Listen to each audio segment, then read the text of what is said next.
ಅಧ್ಯಕ್ಷರೇ, ಈ ತರ ಪೂರಕ ಅಂದಾಜು ಫೈನಾನ್ಸ್ ಡಿಪಾರ್ಟ್ಮೆಂಟ್ ಅವಕಾಶ ಕೊಡಲ್ಲ ಅಂದ್ರೆ ಈ ಸರ್ಕಾರ ಯಾರ ಪರವಾಗಿದೆ? ಈ ಸರ್ಕಾರ ಲೂಟಿಕೋರರ ಪರವಾಗಿದೆ. ಪೂರಕ ಅಂದಾಜು ಅವಕಾಶ ಮಾಡಿಕೊಡ್ತಾ ಇಲ್ಲ ನಮ್ಗೆ. ಪೂರಕ ಅಂದಾಜು ಚರ್ಚೆ ಆಗಬೇಕು, ಫೈನಾನ್ಷಿಯಲ್ ಚರ್ಚೆ ಆಗಬೇಕು, ಆರ್ಥಿಕ ಪರಿಸ್ಥಿತಿ ಬಗ್ಗೆ ಚರ್ಚೆ ಆಗಬೇಕು, ಇವರ ಇನ್ಕಮ್ ಏನಿದೆ, ಎಕ್ಸ್ಪೆಂಡಿಚರ್ ಏನಿದೆ, ಅದೆಲ್ಲ ಚರ್ಚೆ ಆಗಬೇಕು. ಅದೆಲ್ಲ ಚರ್ಚೆ ಆಗಿರೇನೆ ಇವರು ಈ ಪೂರಕ ಅಂದಾಜನ್ನ ತಂದಿದ್ದಾರೆ. ಏನು ಖರ್ಚು ಮಾಡ್ತಾ ಇದ್ದಾರೆ, ಯಾಕೆ ಖರ್ಚು ಮಾಡ್ತಾ ಇದ್ದಾರೆ, ಇದೆಲ್ಲ ಚರ್ಚೆ ಆಗಬೇಕು. ಕಳೆದ ಬಾರಿ ನಾವೆಲ್ಲ ಚರ್ಚೆ ಮಾಡಿದ್ವಿ. ಈ ಫೈನಾನ್ಸ್ ಅವಕಾಶ ಮಾಡಿಕೊಡಿ, ನಾಗೇಂದ್ರನ ಮನೆ ಕಳಿಸ್ಬಿಟ್ರೆ ಇದೆಲ್ಲ ಖಾಲಿ ಗಳಿಗೆ ನಾಗೇಂದ್ರನ ಇಟ್ಕೊಂಡು ಇವರು ಸಭೆಯು ಮಂಜೂರು ಮಾಡುತ್ತದೆ. ಪಾಸ್ ಮಾಡ್ತಾ ಇರೋದು ಹೌದು ಎಂದು ಸೂಚಿಸಬೇಕು. ಪ್ರಸ್ತಾವ ವಿರೋಧವಾಗಿರುವವರು ಅಧ್ಯಕ್ಷರೇ, ಇನ್ನೊಂದು ವಾರ ಅಧಿವೇಶನ ನಡೆಸಿ ಎಂದು ಭಾವಿಸುತ್ತೇನೆ. ಪ್ರಸ್ತಾವ ಹೌದು ಎನ್ನುವರ ಪರವಾಗಿ ಚರ್ಚೆ ಮಾಡ್ತೀರಿ. ಒಂದ್ 3 ದಿನ 4 ದಿನ ಗ್ಯಾಪ್ ಕೊಟ್ಬಿಟ್ಟು ಇನ್ನೊಂದು ವಾರ ಅಧಿವೇಶನ ನಡೆಸಿ ಚರ್ಚೆ ಮಾಡೋಣ, ಚರ್ಚೆ ಮಾಡೋಣ. ಶಾಸನ ರಚನೆ ವಿಧೇಯಕವನ್ನ ಮಂಡಿಸುವುದು ಮುಖ್ಯಮಂತ್ರಿಗಳು. ಅಧ್ಯಕ್ಷರೇ, ಹೋಗಪ್ಪ. 26ನೇ ಸಾಲಿನ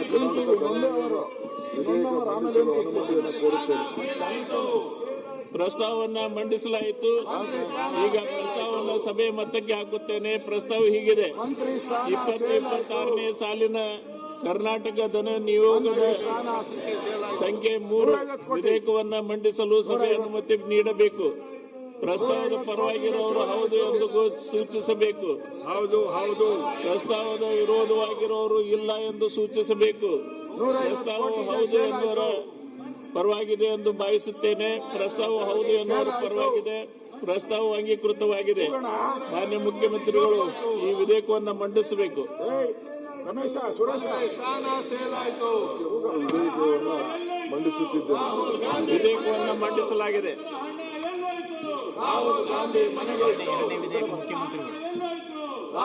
ಎರಡನೇ ವಿಧೇಯಕ ಸನ್ಮಾನ್ಯ ಮುಖ್ಯಮಂತ್ರಿಗಳು 2024 ಸಾಲ ಸೇವೆಗಳ ಸಕಾಲ ಸೇವೆಗಳ ವಿಧೇಯಕವನ್ನು ಮಂಡಿಸಲು ಅನುಮತಿಯನ್ನ ಕೊಡುತ್ತೇನೆ. ಮಂಡಿಸಲಾಯಿತು. ಈಗ ಪ್ರಸ್ತಾವವನ್ನು ಸಭೆಯ ಮತಕ್ಕೆ ಹಾಕುತ್ತೇನೆ. ಪ್ರಸ್ತಾವ ಹೀಗಿದೆ: 2026ನೇ ಸಾಲಿನ ಕರ್ನಾಟಕ ಸಕಾಲ ಸೇವೆಗಳ ತಿದ್ದುಪಡಿ ವಿಧೇಯಕವನ್ನು ಮಂಡಿಸಲು ಸಭೆಯ ಅನುಮತಿ ನೀಡಬೇಕು. ಪ್ರಸ್ತಾವ ಪರವಾಗಿ ಇರುವವರು ಹೌದು ಎಂದು ಸೂಚಿಸಬೇಕು. ಪ್ರಸ್ತಾವ ವಿರೋಧವಾಗಿರುವವರು ಇಲ್ಲ ಎಂದು ಸೂಚಿಸಬೇಕು. ಪ್ರಸ್ತಾವ ಹೌದು ಎನ್ನುವರ ಪರವಾಗಿದೆ ಎಂದು ಭಾವಿಸುತ್ತೇನೆ. ಪ್ರಸ್ತಾವ ಹೌದು ಎನ್ನುವರ ಪರವಾಗಿದೆ. ಪ್ರಸ್ತಾವ ಅಂಗೀಕೃತವಾಗಿದೆ. ಮಾನ್ಯ ಮುಖ್ಯಮಂತ್ರಿಗಳು ಈಗ ವಿಧೇಯಕವನ್ನು ಮಂಡಿಸಬೇಕು.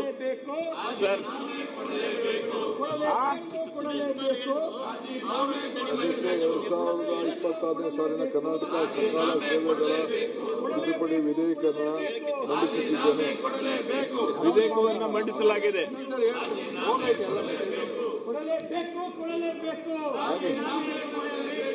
ಚರ್ಚೆ ಫೈನಾನ್ಸ್ ಬಿಲ್ ಚರ್ಚೆ ಇದ್ದೀರಾ? ಫೈನಾನ್ಸ್ ಬಿಲ್ ಚರ್ಚೆ ಆಗಬೇಕು. ಚರ್ಚೆ ಅನೌನ್ಸ್ ಮಾಡ್ತಾ ಇದ್ದೀರಾ? ಇದು ಪ್ರಸ್ತಾವವನ್ನು ಈಗ ಸಭೆ ಮತಕ್ಕೆ ಹಾಕುತ್ತೇನೆ. 2026ನೇ ಸಾಲಿನ ಕರ್ನಾಟಕ ಧನ ವಿನಿಯೋಗ ಸಂಖ್ಯೆ 3 ವಿಧೇಯಕವನ್ನು ಪರ್ಯಾಲೋಚಿಸುತ್ತದೆ ಎಂಬ ವಿಷಯ ಸಭೆ ಮುಂದಿದೆ. ಪ್ರಸ್ತಾವದ ಪರವಾಗಿರುವವರು ಹೌದು ಎಂದು ಸೂಚಿಸಬೇಕು. ಪ್ರಸ್ತಾವ ವಿರೋಧ ಇರುವವರು ಇಲ್ಲ ಎಂದು ಸೂಚಿಸಬೇಕು. ಪ್ರಸ್ತಾವ ಹೌದು ಎನ್ನುವರ ಪರವಾಗಿದೆ ಎಂದು ಭಾವಿಸುತ್ತೇನೆ. ಪ್ರಸ್ತಾವ ಹೌದು ಎನ್ನುವರ ಪರವಾಗಿದೆ. ಪ್ರಸ್ತಾವಕ್ಕೆ ಅನುಮತಿ ದೊರಕಿದೆ. ಈಗ ವಿಧೇಯಕವನ್ನು ಖಂಡವಾಗಿ ಮತಕ್ಕೆ ಹಾಕುತ್ತೇನೆ. 2 ಮತ್ತು 3ನೇ ಖಂಡಗಳು ಹಾಗೂ ಅನುಸೂಚಿ ವಿಧೇಯಕದ ಅಂಗವಾಗಿರಬೇಕು ಎನ್ನುವುದು ಸಭೆಯ ಮುಂದಿರುವ ವಿಷಯ. ಪ್ರಸ್ತಾವದ ಪರವಾಗಿರುವವರು ಹೌದು ಎಂದು ಸೂಚಿಸಬೇಕು. ಪ್ರಸ್ತಾವದ ವಿರೋಧವಾಗಿರುವವರು ಇಲ್ಲ ಎಂದು ಸೂಚಿಸಬೇಕು. ಪ್ರಸ್ತಾವ ಹೌದು ಎನ್ನುವರ ಪರವಾಗಿದೆ ಎಂದು ಭಾವಿಸುತ್ತೇನೆ. ಪ್ರಸ್ತಾವ ಹೌದು ಎನ್ನುವರ ಪರವಾಗಿದೆ. ಪ್ರಸ್ತಾವಕ್ಕೆ ಒಪ್ಪಿಗೆ ದೊರಕಿದೆ.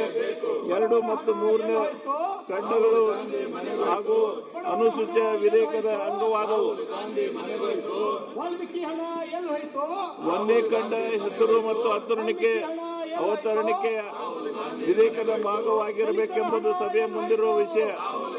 ಪ್ರಸ್ತಾವ ಪರವಾಗಿರುವವರು ಹೌದು ಎಂದು ಸೂಚಿಸಬೇಕು, ಪ್ರಸ್ತಾವ ವಿರೋಧವಾಗಿರುವವರು ಇಲ್ಲ ಎಂದು ಸೂಚಿಸಬೇಕು. ಪ್ರಸ್ತಾವ ಹೌದು ಎನ್ನುವ ಪರವಾಗಿದೆ ಎಂದು ಭಾವಿಸುತ್ತೇನೆ. ಪ್ರಸ್ತಾವ ಹೌದು ಎನ್ನುವರ ಪರವಾಗಿದೆ. ಪ್ರಸ್ತಾವವು ಅಂಗೀಕರಿಸಲ್ಪಟ್ಟಿದೆ. ಒಂದೇ ಖಂಡ ಮತ್ತು ಹೆಸರು ಮತ್ತು ಅವತರಣಿಕೆ ವಿಧೇಯಕದ ಅಂಗವಾಗಿದೆ.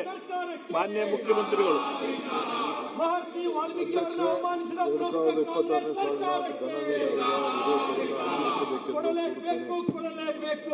ಪ್ರಸ್ತಾವ ಮಂಡಿಸಲಾಗಿದೆ. ಅದನ್ನು ಈಗ ಸಭೆ ಮತಕ್ಕೆ ಹಾಕುತ್ತೇನೆ. 2026ನೇ ಸಾಲಿನ ಕರ್ನಾಟಕ ಧನ ವಿನಿಯೋಗ ಸಂಖ್ಯೆ 3 ವಿಧೇಯಕವನ್ನು ಈ ಸಭೆ ಅಂಗೀಕರಿಸಬೇಕು. ಪ್ರಸ್ತಾವ ಪರವಾಗಿರುವವರು ಹೌದು ಎಂದು ಸೂಚಿಸಬೇಕು. ಪ್ರಸ್ತಾವ ವಿರೋಧವಾಗಿರುವವರು ಇಲ್ಲ ಎಂದು ಸೂಚಿಸಬೇಕು. ಪ್ರಸ್ತಾವ ಹೌದು ಎನ್ನುವರ ಪರವಾಗಿದೆ ಎಂದು ಭಾವಿಸುತ್ತೇನೆ. ಪ್ರಸ್ತಾವ ಹೌದು ಎನ್ನುವರ ಪರವಾಗಿದೆ. ಪ್ರಸ್ತಾವವು ಅಂಗೀಕರಿಸಲ್ಪಟ್ಟಿದೆ ಮತ್ತು ವಿಧೇಯಕಕ್ಕೆ ಅನುಮೋದನೆ ದೊರಕಿದೆ. ಎರಡನೇ ವಿಧೇಯಕವನ್ನು ಸನ್ಮಾನ್ಯ ಮುಖ್ಯಮಂತ್ರಿಗಳು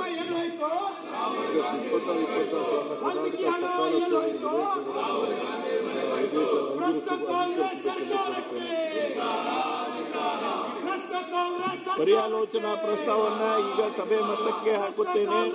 2026ನೇ ಸಾಲಿನ ಕರ್ನಾಟಕ ಸರ್ಕಾರ ಸೇವೆಗಳ ತಿದ್ದುಪಡಿ ವಿಧೇಯಕವನ್ನು ಪರ್ಯಾಲೋಚಿಸುತ್ತದೆ ಎಂಬ ವಿಷಯ ಸಭೆ ಮುಂದಿದೆ. ಪ್ರಸ್ತಾವದ ಪರವಾಗಿರುವವರು ಹೌದು ಎಂದು ಸೂಚಿಸಬೇಕು. ಪ್ರಸ್ತಾವದ ವಿರೋಧವಾಗಿರುವವರು ಇಲ್ಲ ಎಂದು ಸೂಚಿಸಬೇಕು. ಪ್ರಸ್ತಾವ ಹೌದು ಎನ್ನುವರ ಪರವಾಗಿದೆ ಎಂದು ಭಾವಿಸುತ್ತೇನೆ. ಪ್ರಸ್ತಾವ ಹೌದು ಎನ್ನುವರ ಪರವಾಗಿದೆ. ಪ್ರಸ್ತಾವಕ್ಕೆ ಅನುಮತಿ ದೊರಕಿದೆ. ಸನ್ಮಾನ್ಯ ಮುಖ್ಯಮಂತ್ರಿಗಳು